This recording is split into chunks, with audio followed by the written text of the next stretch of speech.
Hey everyone, welcome back. Previous lecture number 3, I hope so आपने अच्छे से attend किया, उसको प्रैक्टिस किया। इलस्ट्रेशन 3 पे गाड़ी अटकी थी हमारी, इलस्ट्रेशन नंबर 4 भी हमने कर लिया। अब स्टार्ट करते हैं इलस्ट्रेशन नंबर 5 से। This is lecture number 4। If you haven't gone through all our previous videos तो प्लेलिस्ट मैंने दे दी है, प्लेलिस्ट को सर्च करो। कई सारे स्टूडेंट्स के मैसेजेस और कमेंट आते हैं कि सर आगे का लेक्चर क्या कहाँ है या ये वाला लेक्चर कहाँ है। प्लेलिस्ट को गो थ्रू करो, you will find lectures in the sequence. Start करते हैं बिना टाइम वेस्ट किए लेक्चर नंबर 4 इलस्ट्रेशन नंबर 5 से। इस लेक्चर में भी मैं मीन या वेरिएंस या एक्सपेक्टेड वैल्यू या कुछ नए टाइप के क्वेश्चन नहीं करवा रहा हूं। अभी भी लेक्चर का फ्लो समझो। डीपीडी हमने स्टार्ट किया है, discrete probability distribution, lecture number 2 lecture number 3 उसी पे था और अभी भी उसी टाइप के क्वेश्चन लेते हैं। This is one last lecture for that. फिर हम देखेंगे नेक्स्ट लेक्चर यानी लेक्चर नंबर 5, उसमें डीपीडी के सेकेंड टाइप के क्वेश्चन, यानी कि मीन क्या है, वेरिएंस क्या है, एक्सपेक्टेड वैल्यू कैसे फाइंड करनी है, E of x square, E of x, V of x, ये सारी चीज़ों के ऊपर अगला लेक्चर होगा, लेक्चर नंबर 5। इस लेक्चर में मैं फिर से आज के इस लेक्चर में कांस्टेंट वैल्यू सी या के कैसे फाइंड करना है उसके रिलेटेड कुछ twisted questions. Yes, twisted questions means जैसे सेक्शन सी का क्वेश्चन नंबर 1 आप देखो, सेक्शन डी का question 1, question 2। So this are some questions जिसमें ये माइंड को क्लिक नहीं होता कि यार ये क्या दिया हुआ है ना, ये क्या चीज़ है। तो हम यही कुछ क्वेश्चंस आज सॉल्व करेंगे। स्टार्ट करते हैं इलस्ट्रेशन नंबर 5 से। ऑल्सो कुछ स्टूडेंट्स कमेंट कर रहे थे, रिप्लाई दे रहे थे प्रोबेबिलिटी के कुछ लेक्चर्स में कि सर ये पोर्शन तो रिमूव हो चुका है, हट चुका है, रिड्यूस हो चुका है, फिर क्यों पढ़ाया। अब यहाँ पे वो काम में आएगा, है ना। Many of you were also requesting के रिड्यूस सिलेबस पे एक वीडियो बना दूँ। आई डोंट थिंक उसकी कोई ज़रूर है and you don't need to panic about it. Course मैंने आपको कई सारों को रिप्लाई भी दिया कि कोर्स रिड्यूस हुआ है, कम हुआ है, तो पैनिक कैसा, टेंशन कैसा। अगर कोर्स कुछ एक्स्ट्रा हो गया हो, आपको जो पढ़ना है उससे कुछ ज़्यादा हुआ हो तो टेंशन होना चाहिए, पैनिक होना चाहिए। कोर्स रिड्यूस हुआ है तो जब तक पढ़ रहे हो जैन तक, फेब एंड तक, मार्च एंड तक पूरा पढ़ो, कंप्लीट सिलेबस। और जब आप अप्रैल मई में एग्जाम ओरिएंटेड प्रिपरेशन करो तो मैं पीडीएफ वगैरह शेयर कर दूंगा, अवेलेबल है GSEB.org पे। वहाँ से आप सिर्फ देख लो कौन से इलस्ट्रेशन न्यूमेरिकल्स नहीं आने वाले एग्जाम में, वो मत प्रैक्टिस करना। बाकी पढ़ना तो पूरा है ना, नॉलेज के लिए, लर्निंग के लिए पढ़ो। एग्जाम के लिए एकदम मार्क्स स्कोर करने के लिए या ऐसे सब गोखने के लिए मत पढ़ो कि यार हमें सिर्फ मार्क्स चाहिए। अंडरस्टैंड करने के लिए, लर्न करने के लिए, have a habit of learning, understanding the thing, concept को क्लियर करने के लिए पढ़ाई करो। 3 इडियट्स का डायलॉग हो गया, but yes it is. Start करते हैं लेक्चर नंबर 4 इलस्ट्रेशन नंबर 5। हमें क्वेश्चन में दिया हुआ है कि इसकी डिस्क्रीट प्रोबेबिलिटी डिस्ट्रीब्यूशन फाइंड करो। They are giving us 4 red balls, 2 white balls in a box, total 6 balls. तो जैसे ही प्रोबेबिलिटी के ऐसे कुछ क्वेश्चंस आ जाए, सबसे पहले एन फाइंड कर लिया करो। What will be n? N होगा आपका 6C2। 6 बॉल है, उसमें से आपको 2 सिलेक्ट करने हैं, 6C2। Again it will be 6 factorial upon 4 factorial into 2 factorial, NCR, n factorial upon n minus r factorial into r factorial, and when you will solve it you will get 15. So this is the value of n. अब हमें क्या पूछ के आ रहा है, obtain probability distribution of number of white balls. white balls की probability अगर हम 2 सिलेक्ट करते हैं। डिस्क्रीट प्रोबेबिलिटी डिस्ट्रीब्यूशन करने के लिए सबसे पहले चाहिए ये भाई रैंडम वेरिएबल चाहिए। आपको रैंडम वेरिएबल को डिफाइन करना पड़ेगा, इन्होंने दे दिया है। रैंडम वेरिएबल नहीं देखा है आपने, again I will say, I card पे लिंक दी है, प्लेलिस्ट में है, देखो रैंडम वेरिएबल क्या है, समझो, क्योंकि पूरा चैप्टर उसी के ऊपर है, बहुत ही ईजी है, इंटरेस्टिंग है। तो रैंडम वेरिएबल हमें क्वेश्चन में दे देंगे, हमें सिर्फ उसको मेंशन करना है कि क्या रैंडम वेरिएबल क्या है। यहाँ पे आपका रैंडम वेरिएबल है, कहता है क्वेश्चन के obtain probability distribution of number of white balls in the selected balls. तो मैं एक वेरिएबल अपने आप से क्रिएट कर देता हूं, that what is x? It is number of white balls when selecting how many balls? 2 balls. So we will be selecting 2 balls and from them 2 white balls होने की शक्यता। तो मैं यहीं पे ब्रैकेट में लिख देता हूँ क्या क्या शक्यता है कि जब आप 2 बॉल सिलेक्ट करते हो आउट ऑफ दिस 6, हो सकता है एक भी वाइट ना हो सकता है एक वाइट हो सकता है 2 वाइट हो। आपको ये मत कहना हो सर 3 वाइट हो सकते हैं, 4 वाइट हो सकते हैं, 5 नहीं हो सकते, 2 ही तो सिलेक्ट करने हैं। सो या तो एक भी वाइट नहीं, या तो एक वाइट या तो 2 वाइट। इट मीन्स हमें ये 3 प्रोबेबिलिटी ढूंढनी है, P of 0, P of 1, P of 2, खेल खत्म, पैसा हजम। तो ये इतना आपको फाइंड करना है। चलो स्टार्ट करते हैं। पहले फाइंड करते हैं हम P of x is equals to 0। x equals to 0 यानी जैसे आपके इलस्ट्रेशन में एक्सप्लेन किया है वैसे मैं यहाँ पे लिख देता हूँ। x equals to 0 means no white ball. No white ball यानी दोनों के दोनों रेड बॉल्स, दोनों के दोनों कैसे है, रेड बॉल्स होने की probability. So this will be equal to, आपको पता है प्रोबेबिलिटी कैसे ढूंढते हैं, अब वो चैप्टर नंबर 1 फिर से मैं यहाँ पे नहीं करवाऊंगा, थोड़ा सा बेसिक नॉलेज वहाँ से उस वीडियो से ले लेना, थोड़ा प्रो लेवल पे देखे तो बहुत ईजी है। m/n number of outcome upon total possible outcome. तो रेड बॉल, 2 रेड बॉल होने के चांसेस, तो देख लो कितने रेड बॉल है, 4 रेड 2 वाइट, तो 4 रेड है तो 4c2। We are selecting 2 red balls out of 4। Total कितने हैं, ये रहे 6c2। तो जब भी टोटल आएगा मैं डायरेक्टली लिख दूंगा, 6c2 के बदले क्या लिख देते हैं 15। Now what is 4c2, 4c2 4 3 12/2 6 है ना, ये थोड़ा सा शॉर्टकट है। 4 3 12/6। जब भी ऐसा c2 मिलता है ना आपको, देखो यहाँ पे जैसे कि यहाँ पे 6c2, तो 6 के बाद आता है 5, तो 6 5 30 का आधा 15, 4c2, 4 3 12 का आधा 6, सो you will gate 6 out of 15। ऐसे ही रहने देना, कट मत करना। जब भी डिस्क्रीट डीपीडी के क्वेश्चन आते हैं, let it be in this form, easy रहेगा। चलो अब फाइंड करते हैं P of x equals to 1। x equals to 1 मतलब एक white ball, it means compulsory there will be 1 white and I am writing over here, ध्यान से पढ़ना, एंड 1 रेड, और नहीं and 1 white and 1 red ball. तो एक वाइट चाहिए आपको, कितने वाइट बॉल है, ये रहे 2 वाइट, तो 2 में से एक वाइट होना चाहिए, एंड यानी मल्टीप्लाई रेड बॉल, तो 4c1 डिवाइड बाय आपके टोटल कितने हैं 15। सो c over here 2c1 is 2, 4c1 is 4, 4 2 8 out of 15 is our answer. And finally we need to find P of x is equals to 2। अब मैं यहाँ पे लिख नहीं रहा हूँ, there is some space problem। क्या आएगा यहाँ पे P of 2 white ball, compulsory 2 white चाहिए ही चाहिए। तो भाई हमारे पास वाइट है कितने 2, और उसमें से चाहिए कितने 2, तो आपकी फॉर्मूला क्या बनेगी 2 आउट ऑफ 2, और डिवाइड में क्या आएगा 15, 2c2 इज 1, तो that is 1/15। Sum complete, finish हो गया।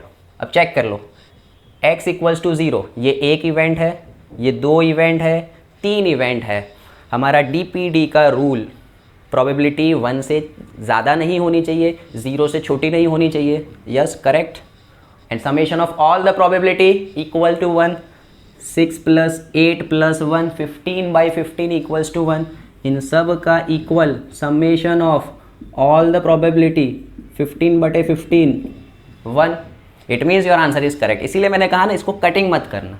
जब भी है, जब भी DPD के क्वेश्चन करो, एट द एंड अगर करना है, जैसे 6/15 को इक्वल टू 3/5 करके लिख दिया, दैट्स इट। बट आगे के लिए रेफरेंस के लिए ये ध्यान में रखोगे तो देखो कितना ईजिली आपका सम कंप्लीट हो गया। अब इसको एक टेबल में या चार्ट में आप बना दो, जैसे इलस्ट्रेशन में बताया है उस फॉर्म में, and your sum get complete. Clear? Now let us move to other question, that is section C का क्वेश्चन नंबर 1। इसको सॉल्व कर लो, वीडियो को पॉज कर दो, और फिर सेक्शन सी का 1 खुद से भी ट्राई करो, सेक्शन सी का 1, डी का 1 और डी का 2। Okay, now in section C question number 1, very very easy question है ना, सी का 1, डी का 1, डी का 2। These questions they are directly asking only one thing, है ना। मैंने प्रीवियस लेक्चर में भी कहा था, कपड़े बदल रहे, कभी सी, कभी के, कभी J, anything. Okay, so section C question number 1 आपको पूछा है कि कांस्टेंट की वैल्यू फाइंड करो। सेक्शन सी क्वेश्चन नंबर 1,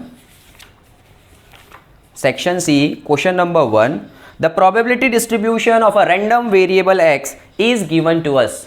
हमें प्रोबेबिलिटी दे के रखी है, आपको ऐसा कुछ दिया हुआ है, you are given x, p of x। This is section C question number 1, very easy question. P of जब x है तो P ऑफ x है 0.2. Then when x value 3, 0.3, you can skip this video if you want and directly move on to the solution and this thing. They are asking find the value of C. बहुत ही easy. सबको total करो आना चाहिए 1. So summation of all the probability is equals to 1. Therefore P of 2, P of 3, P of 4 and P of 5 will be equal to 1. 0.2, 0.3 है ना. अब वहाँ पे मिसिंग नहीं है वो C is not missing over there. फिर कुछ स्टूडेंट एग्जाम में आते हैं, सर इसमें मिस्टेक है, C क्यों नहीं है. It is given to us as it is. अब जो लाइक टर्म है वो ऐड हो जाएगी, है ना. कुछ स्टूडेंट इसके बाद कंफ्यूज हो जाते हैं, सब ऐड कर लेते हैं. 4C + C 5C + 0.3 + 0.2, फिर आंसर गलत आता है. लाइक टर्म ऐड कर दो, दैट इज़ 5C. यहाँ पे 0.5 is equals to 1. Therefore 5C equals to 1 - 0.5. ये 0.5 उधर जाएगा. So you will get 0.5 and value of C will be 0.1. That's it. 1 mark question आ सकता है ऐसा. Okay, now pause the video and go through this section D question number 1. Important question. Section D question number 1. The probability distribution of a random variable is as follow. Again इसी type का एक question. C भाई साहब हट गए और आ गए K. बोल रहा है K की वैल्यू ढूंढ दो. तो एक ही चीज़ DPD है. So we will always write we know that. हमें पता है, हमने खबर छे कि summation of all the probability is equals to 1. But यहाँ थोड़ा अलग है ना. अलग क्या है? It means we are talking about section D question number 1. अलग ये है कि फॉर्मेट लिखने का थोड़ा सा अलग दिया हुआ है, bit change. See it is given something like this कि P of x, you are given P of x and there are different 3 functions. एक फंक्शन है k x-1, एक फंक्शन है k और एक फंक्शन है 6 - x. That's it. अब कुछ स्टूडेंट यहाँ कंफ्यूज हो जाते हैं कि सर वैल्यू कहाँ कौन सी लेनी है. तो बड़ा सिंपल, इसके बाजू में इसकी वैल्यू दी है कि जब x2 है 3 है तब ये फंक्शन, जब x4 है तब ये फंक्शन और जब x5 है तब ये फंक्शन. तो x की 4 वैल्यूज. इट मीन्स जब आपका फंक्शन की वैल्यू 2 है, मीन्स वेरिएबल की वैल्यू 2 है x की, तब आपको ये कंसीडर करना है. 3 के लिए भी यही कंसीडर होगा, 4 के लिए डायरेक्ट आंसर k और 5 के लिए 6 - x. अब इसमें वैल्यू पुट करो. समेशन टोटल क्या रखना है आपको हमेशा? Summation of all the probability is equals to 1. Therefore आपके टोटल वेरिएबल्स कौन से हैं? P of 2, P of 3, P of 4 and P of 5 is equals to 1.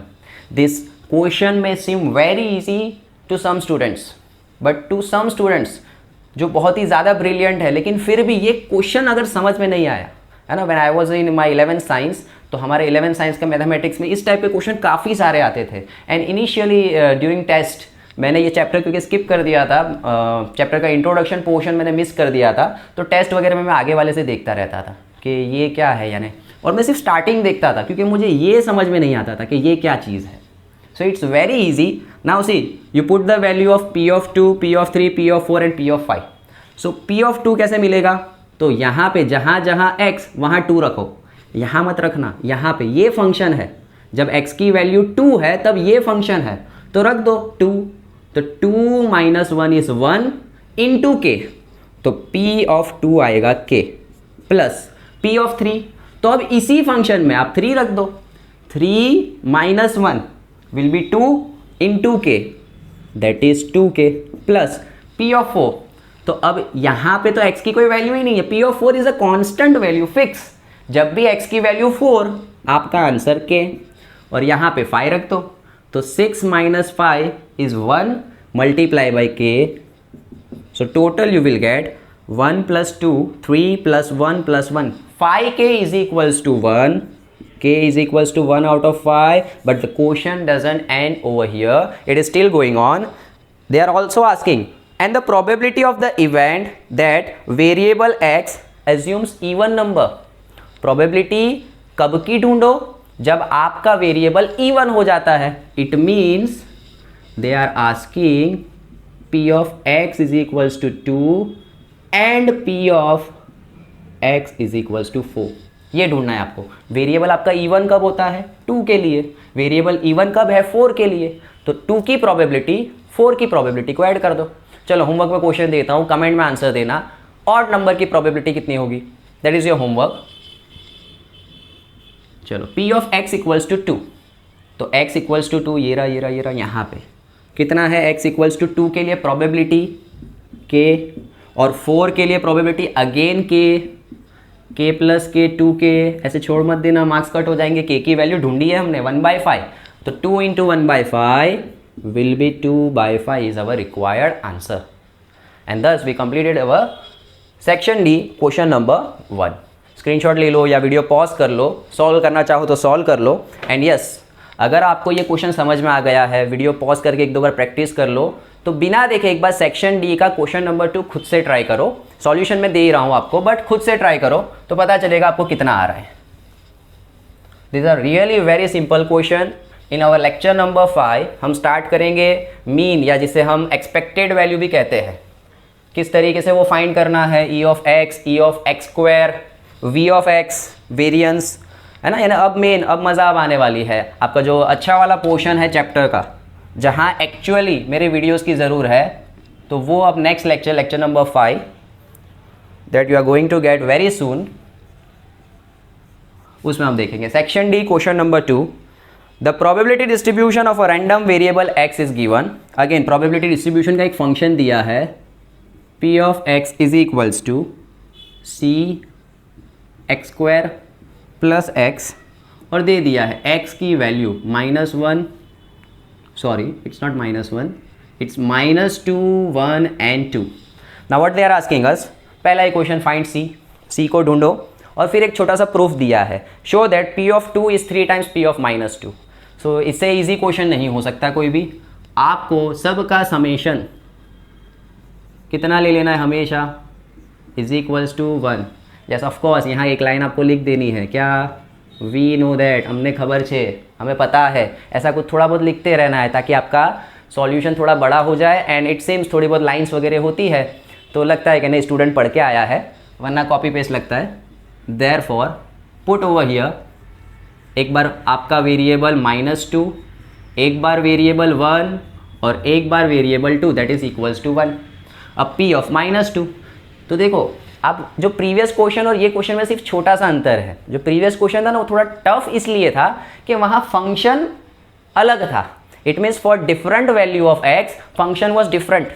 जब x की वैल्यू 2, 3 है तो फंक्शन अलग है, x की वैल्यू 5 है तो फंक्शन अलग है, x की वैल्यू 4 है तो फंक्शन अलग है। यहाँ फंक्शन सबके लिए सेम है, तो इसीलिए सेक्शन डी का जो क्वेश्चन 1 है वो इसीलिए थोड़ा सा अलग है। सेक्शन सी का क्वेश्चन 2 भी इसी टाइप का है। जो आपका सेक्शन डी का क्वेश्चन 1 है वैसा ही क्वेश्चन है सेक्शन सी का क्वेश्चन नंबर 2, बट वहाँ पे क्योंकि मीन और वेरिएंस हमें फाइंड करना है, एक्सपेक्टेड वैल्यू निकालनी है, और जो कि मैंने अभी वो चलाया नहीं है तो उसको हम लेंगे नेक्स्ट लेक्चर में। I hope so student you are getting that मैं किस तरीके से लेक्चर को अरेंज कर रहा हूँ। I am taking all those questions that are related to one topic. यानी यहाँ लेक्चर 4 तक जो सीक्वेंस में मैं पढ़ा रहा हूँ वही सीक्वेंस में आप पढ़ो। अगर आप अपने फ्रेंड वगैरह को कुछ सजेस्ट करते हो हमारे चैनल के लेक्चर्स, तो उन्हें बताओ कि भाई जिस फ्लो में जा रहा है उसी फ्लो में पढ़ो, तो आपको हमेशा याद रहेगा। Many of students were commenting me and they were texting me कि सर प्रोबेबिलिटी आप पढ़ा रहे हो तब तो समझ में आ रहा है, we are getting it all the things, but जब हम खुद से करने बैठ रहे तो पता नहीं चल रहा 1.1 का क्वेश्चन है, 1.2 का है या 1.3 का है। सो इसीलिए आप एक फ्लो में पढ़ो, एक पर्टिकुलर टॉपिक और उस टॉपिक के सारे क्वेश्चन, एक पर्टिकुलर मेथड, उस मेथड के सारे क्वेश्चन आपको आने चाहिए। So now this question is very easy. जहाँ जहाँ x वहाँ -2 रख दो। आप चाहो तो अलग से p of -2, p of 1, p of 2 ढूंढो, बट यहीं हम डायरेक्टली कर लेंगे। देखो ओरली है ना, आप करते रहना टैली। -2 रखो, -2 का स्क्वायर +4, फिर अगेन यहाँ -2, तो 4 - 2 इज 2, आंसर आया 2c। प्लस p ऑफ 1, तो 1 रखूंगा तो 1 का square 1 + 1, again I will get 2c। Plus p of 2 रखो, 2 का square 4 + 2 6c, is equals to 1, that is 10c is equals to 1, c is equals to 1/10, that is 0.1। खेल खत्म। But एक छोटा सा इसमें प्रूफ मांगा है, that prove that, show that, this is one of my favourite portion जहाँ ऐसा साबित करने का ना, prove that we are having a maths teacher called Vamja sir in our 11th and 12th science. Morning 5:30 बुलाते थे लेक्चर के लिए मॉर्निंग में, तो उन्होंने एक बहुत ही अच्छी ट्रिक सिखाई थी कि प्रूव दैट कभी भी हो ना, van ever in your life, आपको सिर्फ कॉन्फिडेंस होना चाहिए, आप कुछ भी चीज़ प्रूव कर सकते हो। आपको ये सिंपली प्रूव करना है, किसी भी एक चीज़ से स्टार्ट कर दो ना, LHS से स्टार्ट कर दो या RHS से स्टार्ट कर दो, स्टार्टिंग विथ P of 2। इसको अभी थोड़ी देर भूल जाओ, खाली इससे स्टार्ट करो P of 2 से। तो P of 2 is over here, ये रहा, कितना है 6c, तो 6c is equals to, value put करो 1/10, कितना आया, ठीक है 6/10। अब आपको साबित क्या करना है कि ये 3 टाइम्स P of -2 है। तो थोड़ी देर के लिए सोचो, चलो इसको यहीं पे रब कर दो, कीप इट, इसको इतना ही छोड़ दो, 6c का 6c छोड़ दो, P of -2 ये रहा 2c। तो क्या मैं 6c को ऐसा नहीं लिख सकता, 3 × 2c? Yes of course, 6c is 3 times 2c, और मुझे पता है 2c ये रहा, 2c is P of -2। Nobody can say that this is wrong। Simple, very easy, कोई वैल्यू नहीं रखनी है, P of 2 से स्टार्ट किया और आंसर ले आए। आप ऐसा भी कर सकते थे, आप स्टार्ट करते कहाँ से, P of -2 से, तो 3 टाइम्स P of -2 कितना आता, 3 × 2c, दैट इज 6c, और 6c खुद क्या है, P of 2। So that's it. बहुत ही सिंपल सा छोटा सा लेक्चर था, रिक्वायर्ड नहीं था, बट फिर भी मैंने सोचा कि पूरा चैप्टर जब कर ही रहे हैं तो कंप्लीट इसे कर ले। I will again request to all the student that don't get panic. जो ये वीडियो अभी कोविड-19 2020 वाली जो बैच है, don't get panic, reduce syllabus पे मैं कुछ अगर वक्त मिला, टाइम मिला, मेरे बिजी स्केड्यूल बहुत बिजी है मेरा, I will make a video particularly on it, Feb end में बना दूंगा। Till then keep learning everything. Course reduce हुआ है, बड़ा नहीं है। So keep learning, keep enjoying our lectures, have a blessed day.